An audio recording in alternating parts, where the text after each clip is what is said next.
ഒപ്പത്തിനൊപ്പമാണ് നമ്മളുടെ എല്ലാ പരിപാടികളും മുന്നോട്ട് കൊണ്ടുപോകുന്നത്. അതിൽ വളരെയധികം സന്തോഷമുണ്ട് എന്ന് പറഞ്ഞുകൊണ്ടും എല്ലാവർക്കും ഒരിക്കൽ കൂടി വനിതാ ദിനത്തിന്റെ എല്ലാവിധ ആശംസകൾ നേർന്നുകൊണ്ടും നിർത്തുന്നു. നന്ദി, നമസ്കാരം.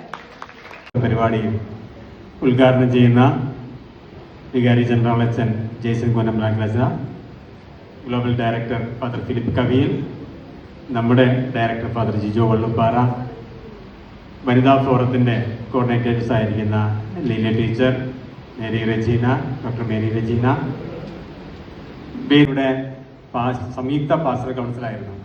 തൃശ്ശൂരിൻ്റെയും പാലക്കാടിൻ്റെയും ഇരിഞ്ഞാലക്കുടിയും രാമനാഥപുരത്തെയും എല്ലാ പിതാക്കന്മാരും എല്ലാ ജനറൽ അച്ഛന്മാരും എന്ന നമ്മുടെ സമുദായ സംഘടനയിൽ ഗ്ലോബൽ ഭാരവാഹികൾക്ക് സ്വീകരണം നൽകുന്നു. കൊച്ചു മനസ്സിലേക്ക് പകർന്നു തന്നത് എൻ്റെ അമ്മയാണ്. എൻ്റെ ജീവിതത്തിലെ എല്ലാ പ്രധാന നിമിഷങ്ങളിലും എന്നെ ശക്തിപ്പെടുത്തിയത് എൻ്റെ അമ്മയാണ്, എൻ്റെ സഹോദരിമാരാണ്. അതുകൊണ്ട് പ്രിയപ്പെട്ട വനിതകളെ, നിങ്ങളെക്കുറിച്ച് ഞങ്ങൾക്ക് വലിയ ആദരവുണ്ട്. സംഗമം നടത്തുമ്പോൾ, കത്തോലിക്ക കോൺഗ്രസിന്റെ നേതൃത്വത്തിൽ വനിതാ സംഗമം നടത്തുമ്പോൾ ഇവരെല്ലാവരും പറഞ്ഞത് ഒന്നുകൂടെ ഉറപ്പിക്കുക മാത്രമേ ഞാൻ ഉദ്ദേശിക്കുന്നുള്ളൂ. ഒരു സ്ത്രീ വിചാരിച്ചു കഴിഞ്ഞാൽ ഒരു കുടുംബം നന്നാക്കാൻ സാധിക്കും. കുറച്ച് സ്ത്രീകൾ ഒന്നിച്ച് വിചാരിച്ചു കഴിഞ്ഞാൽ ഒരു സമൂഹം നന്നാക്കാനായിട്ട് സാധിക്കും. നിൽക്കുന്നവർക്ക് മാത്രമേ ഇന്ന് കേരളത്തിൽ അവരുടെ അവകാശങ്ങൾ നേടിയെടുക്കാൻ സാധിക്കുന്നുള്ളൂ. അതിന് ഉദാഹരണങ്ങളൊന്നും ഞാൻ പറയേണ്ട ആവശ്യം.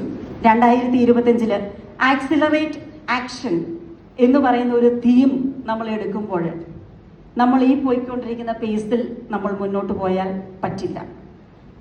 പരിപാടി ഇവിടെ അവസാനിക്കുന്നത് 3 പരിപാടികളാണ് ഈ ഉച്ചതിരിഞ്ഞുള്ള ഈ